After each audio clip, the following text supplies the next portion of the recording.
സ്ഥലത്ത് വെച്ച് മാരകായുധങ്ങൾ ഉപയോഗിക്കുക എന്ന് പറയുന്നത് തന്നെ അത്യന്തം അപകടകരമാണ്. അതെ. അത് കളഞ്ഞു കിട്ടിയോ ഇല്ല അയാൾ ഉണ്ടാക്കിയോ ഇല്ല കൊല്ലന്റെ ആലയിൽ പോയിട്ട് ഉണ്ടാക്കിയോ ഇല്ല നിങ്ങളെ കുടുംബം സപ്ലൈ ചെയ്തോ, അതൊന്നും അല്ല ഞങ്ങളുടെ വിഷയം. ഞങ്ങളുടെ വിഷയം ഞങ്ങളുടെ ഫ്രണ്ടിൽ ഫ്രെയിം ചെയ്തിരിക്കുന്ന കേസുകൾ ഒന്ന് പബ്ലിക് വയലൻസ്, രണ്ടാമത്തത് ഒരു PD ഓഫീസറിനെ കൊല്ലാൻ നോക്കി, മൂന്നാമത്തത് ഒരു പബ്ലിക് പ്ലേസിൽ വയലൻസ് ഉണ്ടാക്കി, ബാൻഡിസ്റ്റിംഗ് ഓഫ് വെപ്പൺസ്, ഇങ്ങനത്തെ കുറച്ച് കാര്യങ്ങളാണ് പറഞ്ഞിരിക്കുന്നത്. സാർ ഞാൻ ശരിക്കും പറഞ്ഞാൽ സാർ ഇവിടെ അപ്പോയിന്റ്മെന്റ് ചോദിച്ചത് ഇത് പറയാനല്ല. സാർ എന്തിനാ വന്നത് എന്ന് ചോദിച്ചപ്പോ അതിന്റെ കാര്യങ്ങളിലേക്ക് എത്താൻ ഞാനിപ്പോ നേരെ വന്നിട്ട് സാർ ഈ കഥ തുറന്നു തന്നിട്ട് കണ്ണാപ്പിയുടെ കേസ് പറ്റിയതായിരുന്നു, എനിക്ക് അവര് വേണ്ടി സംസാരിക്കണം, നിങ്ങൾ ഇവിടെ നിൽക്കെന്ന് പറഞ്ഞാൽ സാറിനെ അപമാനിക്കുന്ന പോലെ ആവൂലേ അത്? അയ്യോ, അങ്ങനെ പറഞ്ഞു കഴിഞ്ഞാൽ ഇപ്പൊ തന്നെ സാർ ഇപ്പുറത്തെ പ്രതിക്കൂട്ടി കയറുമല്ലോ. അങ്ങനെയല്ല ഞാൻ പറഞ്ഞ സാർ, അതാ പറഞ്ഞേ, അത് ഞാൻ റെസ്പെക്ട് ചെയ്ത് സാറിൻ്റെ അടുത്ത് ഭയങ്കര റെസ്പെക്ട്ഫുള്ളോടുകൂടി സംസാരിച്ച് കാര്യങ്ങൾ അങ്ങോട്ട് കൊണ്ടുവരുമ്പോഴത്തേക്കിന് സാർ അതിന് മുമ്പുള്ള കാര്യങ്ങൾ പറഞ്ഞു. എനിക്ക് വേണ്ടുന്നത് ഞാൻ പറയാൻ സാറിൻ്റെ അടുത്ത് അപ്പോയിന്റ്മെന്റ് മേടിക്കാൻ വന്നത് എന്തിനാണെന്ന് വെച്ചാൽ, സാർ കണ്ണാപ്പിക്ക് വേണ്ടി ഹാജരാവാൻ ഞങ്ങൾക്ക് ഒരു ലോയർ ഇല്ല. ഞങ്ങളുടെ ലോയർ ഒരു സർജറിക്ക് പോയിരിക്കുകയാണ്. മിസ്റ്റർ മുച്ചിരി എന്ന് പറയുന്ന ഒരാള് ഫോർജറി ആയിട്ട് ബന്ധപ്പെട്ട് അതൊരു കേസ് വന്നിട്ടുണ്ട് പിടിയുടെ ഭാഗത്ത്. സോറി, മദാര അയാള് വക്കീൽ ലിസ്റ്റിൽ ഇല്ലാത്ത ആള് വക്കീലാന്ന് പറഞ്ഞ് പിടി കയറി എന്ന് പറഞ്ഞിട്ട് ഒരു കേസ് വന്നിട്ടുണ്ട്. അത് നിങ്ങളുടെ കുടുംബത്തിലെ ആളാണോ? അതെ. മൊത്തത്തില് തക്കുടുക്കാരൊക്കെ പ്രശ്നക്കാരാണ് അല്ലേ മിസ്റ്റർ വാസു? സാർ ഈ ഒരു 3 കാര്യം ഒഴിച്ചു കഴിഞ്ഞാൽ ബാക്കി എല്ലാം കൊണ്ടും നീറ്റാണ് ഞങ്ങളുടെ കുടുംബം.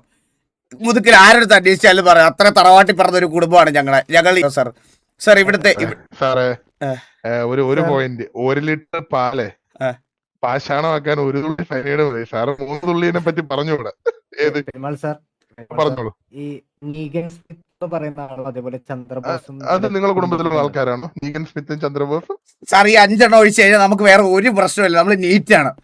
മൊത്തം എത്ര പേരുണ്ട് കുടുംബത്തില്? ഇങ്ങനെ ഒരു 5-6 എണ്ണം ഉണ്ട്. അതൊഴിച്ചു കഴിഞ്ഞാൽ ബാക്കി നമ്മൾ കംപ്ലീറ്റ്ലി നീറ്റാണ് നമ്മുടെ സൈഡ് വർഷം എല്ലാം കൊണ്ടും. അല്ലേ സാറേ? സാർ അതിപ്പോ എല്ലായിടത്തും ഉണ്ടാവില്ലേ സാർ ഒരു പാഷാണത്തിൽ കൃമി? എന്തായാലും അല്ല, പാഷാണത്തിന് ഒരു കൃമിയാണെങ്കിൽ സഹിക്കാം മിസ്റ്റർ വാസു. എനിക്ക് തോന്നുന്നു വാസു ഇപ്പൊ നമ്മൾ സംസാരിച്ച ഒരു ടേംസ് ആൻഡ് കണ്ടീഷൻസ് വെച്ചിട്ട് you are a good guy. Thank you so much. ബാക്കിയുള്ളവരെ പറ്റി എനിക്ക് വലിയ പിടുത്തമല്ലേ. എനിവേ എന്തായാലും ആ പിടിയുടെ അടുത്ത ഫോർജറിയുടെ കേസ് രജിസ്റ്റർ ചെയ്യാൻ പറഞ്ഞോളൂ. സാറിന് വക്കീലിന്റെ ഇഷ്യൂ അല്ലേ? ഹരിത അല്ല, ഹരിത വേണ്ട സാർ. അല്ലല്ല, ഹരിതയാണ് നിങ്ങൾ വക്കീലിനെ ഏർപ്പാടാക്കി തരുന്നത്. അതല്ല ഞാൻ പറഞ്ഞത്, അതല്ല സാർ. ഞാൻ പറയണെന്ന് പറഞ്ഞാൽ ഈ കേസില് സാർ കണ്ണാപ്പിയെ പറ്റി ഏറ്റവും കൂടുതൽ ഒരു ചേട്ടൻ എന്നുള്ള രീതിയിൽ അറിയാവുന്ന ആൾ ഞാനാണ്. പിന്നെ സാർ ഇത് സാറിന്റെ ഒരു റിക്വസ്റ്റ് ആയിട്ട് കാണണം സാർ. ഞാൻ പഠിക്കാനൊക്കെ ഭയങ്കര മിടുക്കനായിരുന്നു. 10ൽ ഫുൾ A+, +2 ഫുൾ A+. അത് കഴിഞ്ഞിട്ട് എനിക്ക് ഞാൻ അല്ലമീൻ പബ്ലിക് സ്കൂൾ 10ാം ക്ലാസ്, പിന്നെ ഗവൺമെന്റ് HSS കലഞ്ഞൂർ +1 +2.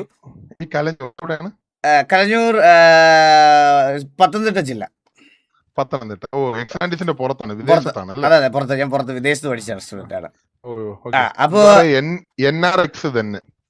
അപ്പോ സാർ ഞാൻ സമയത്ത് തൊട്ടേ എന്റെ ഒരു വലിയ ആഗ്രഹമായിരുന്നു ഒരു വക്കീലാവണം എന്നൊക്കെ. പക്ഷെ വീട്ടിലെ സാഹചര്യങ്ങളും ബാക്കിയൊക്കെ കൊണ്ട് പഠിക്കാൻ പറ്റിയില്ല സാർ.